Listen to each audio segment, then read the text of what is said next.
欢迎收看6小时的财经快讯。首先这条是中国电商平台全年提供巨额折扣，导致618年中大促活动热度减退，销售额首次下降，消费者对促销麻木，因为折扣无时不在，全年都有，已无必要等待特定活动购物。下一条，巴西石油产量反弹，对欧佩克控制全球供应和价格的努力构成挑战。巴西今年已恢复超过1/3的产量缺口，对拉美最大经济体和全球能源市场产生深远影响。巴西石油产量反弹可能削弱欧佩克通过减产提振油价的努力。尽管巴西与欧佩克加强了联系，让我们关注迪拜房地产市场持续火热，打破了预期的下滑趋势，这表明中东商业中心可能脱离其繁荣萧条的周期。下面这条，凯西、伍德是深谋远虑的科技先驱，还是只是运气好的基金经理？观点分歧。伍德的名望无人能及，其长期表现逊色。其旗舰基金 ARK 创新 ETF 过去1年和3年的年化回报率分别为-2.01%和-28.35%。下面这条，伦敦医院早前遭到俄罗斯组织 Kylin 的勒索软件攻击，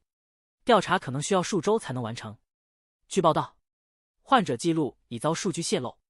引发担忧。NHS 英格兰表示，目前正在确认泄露数据内容。让我们关注美国国会预算办公室公布，2024年赤字将达 1.9 万亿美元，10年内财政赤字将达 2.9 万亿美元，作为经济比重的赤字率为 6.7%， 远高于历史平均值 3.5%。 候选人纷纷表示会解决问题，但预算办公室认为实际行动不太可能在危机出现前发生。下面这条，人工智能使骗子更难识别，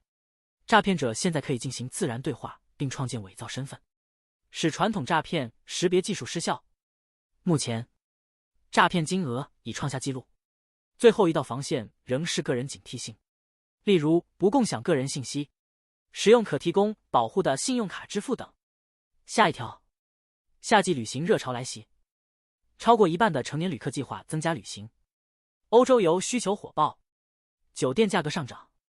建议灵活安排行程，尽早预订以获取优惠。让我们关注纽约至华盛顿走廊本周末将遭遇酷热，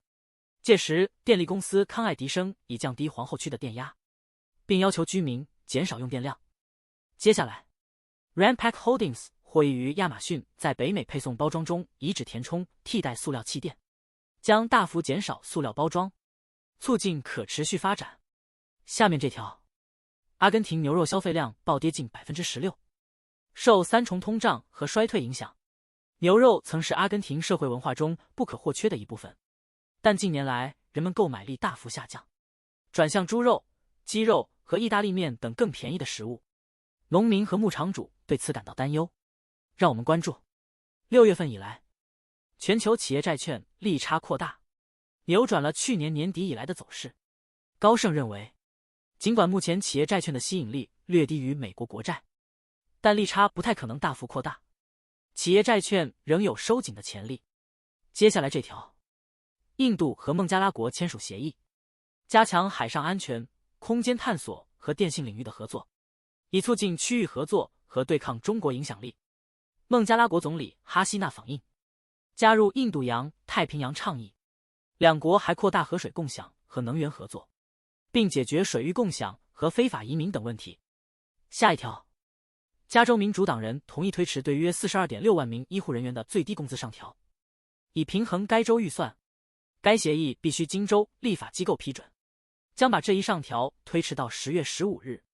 但前提是7月至9月的州收入至少比州官员估计的高出 3%。 如果达不到这一点，最早也要等到1月份才会开始上调。最后一条，年长夫妇计划在68岁领取社会保障金，预计每年可获得55000美元的社会保障金收入。他们拥有价值100万美元的房产、140万美元的度假屋以及240万美元的股票。夫妇正在寻求退休收入，并担心外来风险，已考虑定义收益计划和 HELOC。